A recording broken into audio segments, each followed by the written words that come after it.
Hello friends, welcome back our channel. எல்லாருமே ரொம்ப நாளாக எதிர்பார்த்துட்டு இருந்த குரூப் 4 ரிசல்ட் வந்துடுச்சு. ரிசல்ட் வந்ததுக்கப்புறம் எல்லாருடைய மைண்ட் செட் எப்படி இருக்கும்னு எனக்கு தெரியல. ஆனால் என்னுடைய மைண்ட் செட் ரொம்பவே வஸ்ட்டாக இருக்குது. ஏன்டா இதுக்காகவா நம்ம இவ்வளோ நாள் வெயிட் பண்ணோம், இதுக்கு இதை பார்க்காமலே இருந்திருக்கலாமேன்ற மாதிரி தான் இருந்தது. என்னுடைய ரிசல்ட் எக்ஸ்பீரியன்ஸ் இப்படி தான் இருந்தது. என்னுடைய ரிசல்ட் என்ன, நான் எவ்வளோ மார்க் எடுத்திருக்கேன் அப்படிங்கிறத உங்கள் கூட இந்த வீடியோவில் நான் ஷேர் பண்ணிக்கிறேன். அதுக்கு முன்னாடி நான் டிஎன்பிஎஸ்சியோடைய என்னுடைய டோட்டல் ஜேர்னியை பற்றி சொல்லிக்கிறேன். அப்புறம் என்னுடைய செல்ஃப் இன்ட்ரோடக்ஷனும் சொல்லிக்கிறேன். ஏன்னா நான் சேனல் ஸ்டார்ட் பண்ணி 6 மந்த்துக்கு மேலே ஆகுது. இது வரைக்குமே நான் யார், என்ன பண்ணிகிட்ருக்கேன், என்னுடைய டிஎன்பிஎஸ்சி ஜேர்னி பற்றி நான் எந்த இடத்துலையுமே சொல்லலை. இந்த வீடியோவில் சொல்லணும்னு ஆசைப்பட்றேன், அதனால சொல்லிக்கிறேன். ஸோ ஃபஸ்ட்டு நான் எப்போ ஃபஸ்ட்டு டிஎன்பிஎஸ்சிக்குள்ளே என்ட்ரு ஆனேன்னா 2019. அப்போ நான் காலேஜ் படிச்சுட்டு இருந்தேன், 3rd இயர். அப்போ வந்து எல்லாருமே எக்ஸாமுக்கு அப்ளை பண்ணி எழுதலான்ற இதில் இருந்தாங்க. அப்போ எனக்கு 18 வயசு கம்ப்ளீட் ஆனதுனால நானுமே எல்லாரும் எழுதுறாங்களேன்றதுனால தான் நானுமே அப்ளை பண்ணேன். வீட்டிலே சொன்னாங்க எழுத சொல்லி. அதனால் ஃபஸ்ட் அட்டெம்ப்ட் அப்படி தான். அப்போ வந்து டிஎன்பிஎஸ்சினா என்னன்னே எனக்கு தெரியாது, 0 நாலேஜு. சும்மா போய் எக்ஸாம் எழுதுவோன்னு எழுதிட்டு வந்தேன். ஃபஸ்ட் அட்டெம்ப்ட் அப்படி தான் எனக்கு நடந்துச்சு. 2020 நான் பாஸ்ட் அவுட் ஆகிட்டேன். அப்போ கொரோனா பீரியட்ன்றதுனால வேலைக்கு நான் போகலை, வீட்டில் தான் கொஞ்ச நாள் இருந்தேன். பார்ட் டைமாக மட்டும் ஒர்க் பண்ணிகிட்டு இருந்தேன். ஒரு பேக்கரியில் ஒர்க் பண்ணிகிட்டு இருந்தேன். அதுக்கப்புறமா 2021 எனக்கு மேரேஜ் ஆகிடுச்சு. மேரேஜ் ஆகியுமே என்னால் வேலைக்கு போக முடியல. என்னுடைய ஃபேமிலி சுச்சுவேஷன் அப்போ அந்த மாதிரி இருந்தது. ஒரு 6 மந்த் மேரேஜ் ஆகி சும்மா தான் இருந்தேன். அதுக்கப்புறமா 2021 ஆகஸ்ட்டுக்கு மேலே வந்து நம்ம ஏதாவது படிக்கலாம், நம்மளுடைய நாலேஜை இம்ப்ரூவ் பண்ணலாம், புக்ஸ் ஏதாவது படிக்கலாம்னு தேட ஆரம்பித்தேன். என்ன புக்ஸ் படிக்கிறதுன்னு அப்போ எனக்கு சீரியஸாக தெரியல. சரி, நம்ம ஏன் ஸ்கூல் புக்ஸே படிக்கக்கூடாது, 6th-12th வரைக்கும் புக்கு படிக்கலாம், நான் சும்மா ரேண்டமாக நினச்சது தான். அப்படி தேடும்போது நம்ம சும்மா புக்ஸை படிக்கிறதுக்கு ஏதாவது ஒரு எஃபெக்டிவாக இருந்தால் நல்லாயிருக்கும்னு அப்படியே தேட ஆரம்பிச்சு தான் டிஎன்பிஎஸ்சி திருப்பி என் கண்ணில் பட்டுச்சு. அப்புறமா தான் ஒன்று யூடியூப்பில் சர்ச் பண்ணி டிஎன்பிஎஸ்சினா என்ன, ஒரு போஸ்டிங் பற்றியுமே தெரிஞ்சுக்கிட்டேன். Group 4, group 2. ஏன்னா சுத்தமாக எனக்கு நாலேஜ் இல்லை. 2021 தான் நான் தேடவே ஆரம்பித்தேன்.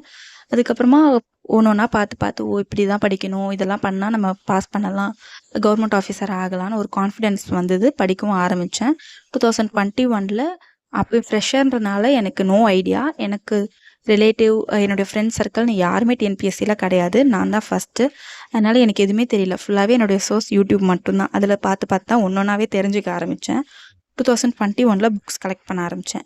தமிழ் தான் ஃபஸ்ட்டு ஸ்டார்டிங் படிக்க ஆரம்பித்தேன். அப்போ தான் நியூ புக்கு ஓல்டு புக்குன்ற இஷ்யூ வந்தது. நியூ புக் மட்டும் படிக்க ஸ்டார்ட் பண்ணி கொஞ்சம் ஸ்லோவாக தான் போச்சு. எனக்கு ஃப்ரெஷர்ன்றனால ஒரு ஐடியாவும் இல்லை, எப்படி படிக்கணுன்னே எனக்கு தெரியல. நார்மலாக அப்படியே படிச்சுட்டு இருந்தேன். 2022 நான் கன்சீவ் ஆகிட்டேன். 2022 ஒரு குரூப் 4 வந்திருக்கும். அப்போ வந்து நான் எக்ஸாம் எழுதியிருந்தேன். அப்போ வந்து 6th to 10th தமிழ் மட்டும் ஓரளவுக்கு படிச்சுட்டு போய் எழுதியிருந்தேன். அப்போ வந்து நான் 4 மந்த் கன்சீவாக இருந்தேன். எனக்கு அது ஃபஸ்ட்டு ப்ரெக்னென்சி வித் ட்வின்ஸுன்றதுனால கொஞ்சம் எனக்கு ஹெல்த் இஷ்யூஸ்லாம் இருந்தது. அப்போ படிக்கிறதுல ரொம்ப நான் மோட்டிவாக இல்லை, இதுதான் உண்மை.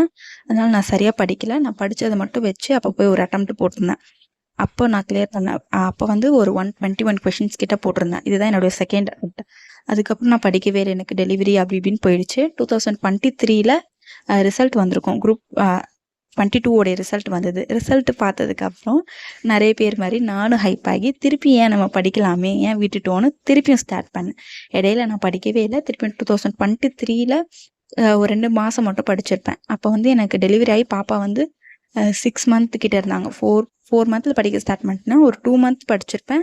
அதுக்கப்புறம் எனக்கு 6 மந்த் பாப்பா ஆயிடுனதுனால 2 பேருக்குமே ரொம்ப ஃபீவரு, ரொம்ப ஒரு 2 மந்த்ஸ் கிட்ட ரொம்ப கஷ்டப்பட்டேன். அதனால ஒரு பிரேக் ஆகிடுச்சு. அதுக்கப்புறம் நான் படிக்கவே இல்லை. 2023 ஃபுல்லாகவே இப்படியே தான் போச்சு.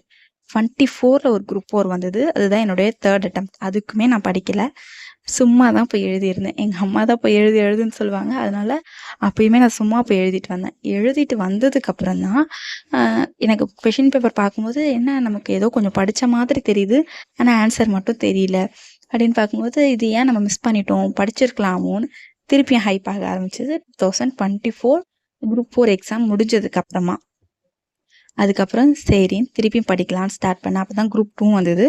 2024 ஜூன்லேருந்து நான் படிக்க ஸ்டார்ட் பண்ணேன். அந்த குரூப் 2 எழுதுனா குரூப் 2 எனக்கு கிளியர் ஆகலை.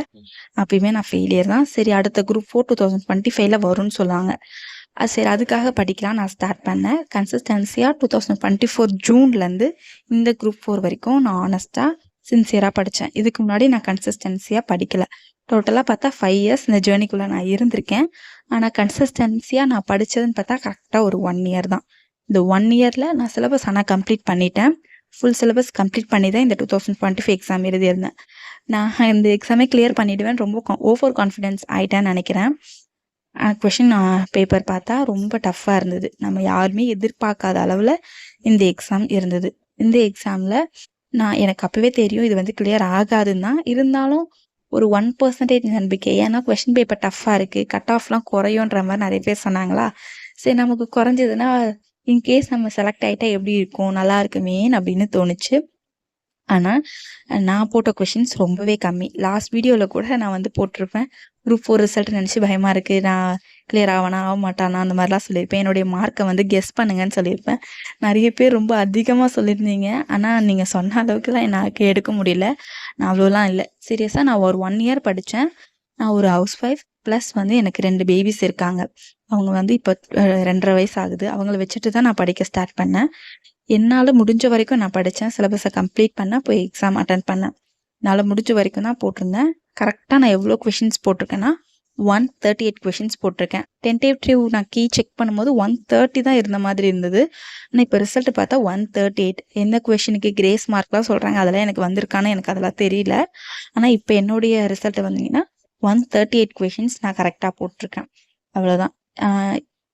இதுக்கு மேலே நெக்ஸ்ட் என்ன பண்ண போகிறேன்னு கேட்டால் கண்டிப்பாக இதை விட மனசு இல்லை. ஏன்னா நான் இது வரைக்கும் 4 அட்டம்ப்ட்ஸ் போட்டிருக்கேன். இதில் 3 அட்டம்ப்ட்டுமே நான் சரியாகவே படிக்கல. 2 அட்டம்ப்ட் சுத்தமாக படிக்கல, ஒரு அட்டம்ப்ட் ஓரளவுக்கு படிச்சிருந்தேன். இப்போ இந்த 4th அட்டம்ப்ட் தான் ஃபுல்லாக சிலபஸ் கம்ப்ளீட் பண்ணியிருந்தேன். இது வரைக்கும் நான் அனலைஸ் பண்ணி பார்க்கும்போது ஸ்டார்டிங்கில் என்னுடைய ரிசல்ட் பார்த்திங்கன்னா 8 லட்சத்துக்கிட்ட இருந்தது. அப்புறம் 2 லட்சம் ஆச்சு, அப்புறம் 1 லட்சம் ஆச்சு. இப்போ இந்த எக்ஸாமில் பார்க்கும்போது என்னோடய ஓவரால் ரேங்க் 20,000க்குள்ளே இருக்குது. இதுலேருந்து சரி ஓகே, எனக்கே ஒரு கான்ஃபிடென்ட் வருது. சரி, நம்ம இன்னும் நல்லா படித்தா கண்டிப்பாக போஸ்டிங் கிடைக்கும்னு. ஆனால் எனக்கு இப்போ இருக்க வருத்தம் என்னென்னா, நம்ம இதை ஸ்டார்ட் பண்ணதுலேருந்தே நம்ம படிச்சிருந்தா கண்டிப்பாக கிளியர் ஆகியிருக்கலாமோன்னு தோணுது. நான் பண்ண பெரிய மிஸ்டேக்கும் அதுதான். கன்சிஸ்டன்சி இல்லை. பிகாஸ் ஆஃப் ஃபேமிலி, சில்ட்ரன் அப்படியே போயிடுச்சு. இது வந்து நான் ரீசனாக சொல்ல முடியாது, இது தப்பு தான். பட் இருந்தாலும் சரி ஓகே, இதை வந்து ரியாலிட்டி அக்செப்ட் பண்ணிக்கிட்டு இனிமேல் படிக்க வேண்டிய வேலையை பார்க்க வேண்டியதான். இதுக்கு முன்னாடி நான் பண்ண மிஸ்டேக்ஸ்லாம் ரெக்டிஃபை பண்ணி அகெயின் படிக்க ஸ்டார்ட் பண்ணிட்டேன். படிக்கவும் ஸ்டார்ட் பண்ணிட்டேன். அதுவுமே வீடியோஸில் உங்களுக்கு ஷேர் பண்ணியிருப்பேன். பார்க்கலாம். நெக்ஸ்ட்டு குரூப் 4 தான் என்னுடைய டார்கெட். கண்டிப்பாக இந்த ஒரு அட்டம்ப்ட் தான் மனசில் வச்சுட்டு நான் படிக்க போகிறேன். இந்த எக்ஸாமில் கண்டிப்பாக கிளியர் பண்ணணுன்ற டார்கெட் வச்சுருக்கேன். 2025லே கிளியர் பண்ணுவேன்னு நினச்சிட்டு இருந்தேன். பட் ஓகே, அது நடக்கலை. நடந்து முடிஞ்சது நினச்சி இனிமேல் ஃபீல் பண்ணி எந்த யூஸும் கிடையாது. இனிமேல் நடக்க போகிறது தான் பார்க்கணும். ஃபீல்ட் அவுட் ஆக மாட்டேன். ஏன்னா கண்டிப்பாக இந்த எக்ஸாம் நான் எப்படியாவது எழுதி ஒரு அட்டம்ப்ட்லேயே நான் கிளியர் பண்ணி காட்டணும். இதுதான் என்னுடைய டார்கெட்டு. பார்க்கலாம், என்னோட முடிஞ்ச எஃபெக்ட் நான் போடுவேன். டிஎன்பிஎஸ்சியில் வந்து எனக்கு ரொம்ப நிறைய எல்லாமே தெரியுமான்னு கேட்டால் அப்படிலாம் இல்லை. நான் இந்த ஒரு 5 இயர்ஸாக இருக்கேன். ஓரளவுக்கு டிஎன்பிஎஸ்சியை பற்றி எனக்கு தெரியும். டிஎன்பிஎஸ்சிக்குள்ளே எப்படி இருக்குது அப்படிங்கிறதெல்லாம் தெரியும். அதை வச்சு தான் நான் சேனலுமே ஸ்டார்ட் பண்ணேன். சேனல் ஸ்டார்ட் பண்ண முக்கியமான மோட்டிவே எனக்கு ஃப்ரெண்ட்ஸ் சர்க்கிள்லையும் எனக்கு தெரிஞ்சவங்க சர்க்கிளில் யாருமே டிஎன்பிஎஸ்சிக்குள்ளே இல்லை. நான் தான் ஃபஸ்ட்டு படிக்கிறேன். அதனால் எனக்கு தெரிஞ்சதை நான் சொல்கிறதுக்கும் எனக்கு தெரியாததை சொல்கிறதுக்கும் எனக்கு ஒரு பிளாட்ஃபார்ம் தேவைப்பட்டது. அதனால தான் சேனலே நான் ஸ்டார்ட் பண்ணியிருப்பேன். சேனல் ஸ்டார்ட் பண்ணி இப்போ ஒரு 6 மந்த்க்கு மேலேயே ஆயிடுச்சு. சேனல் ஸ்டார்ட் பண்ணி என்ன சாதிச்சேன்னு எனக்கும் தெரியல. ஓரளவுக்கு வியூஸ் போகுது. பட் எனக்கு இதுலேயும் ஃப்ரெண்ட்ஸ் சர்க்கிள்லாம் அந்தளவுக்கு எதுவும் கிடைக்கல. பார்க்கலாம் போக போக எப்படி போகுதுன்னு. லைஃப் நினச்சா கொஞ்சம் கஷ்டமாக தான் இருக்குது. ஏன்னா அடுத்தடுத்த ஒரு தோல்வி, எல்லாத்துலேயுமே தோல்வி, லைஃப்லேயும் தோல்வி, எக்ஸாம்லேயும் தோல்வி, வேலையிலையும் தோல்வி, எல்லாத்துலேயும் தோல்வி. பார்க்கலாம் நெக்ஸ்ட் இயர் 2026 ஆகுது. எனக்கு பிடிச்ச மாதிரி நான் ஆசைப்பட்ட மாதிரி அமைதான்னு. நீங்களாம் எவ்வளோ மார்க் போட்டிருக்கீங்க, எவ்வளோ கொஷின்ஸ் வந்து கரெக்டாக போட்டிருக்கீங்கன்னு கமெண்ட் செக்ஷனில் சொல்லுங்கள்.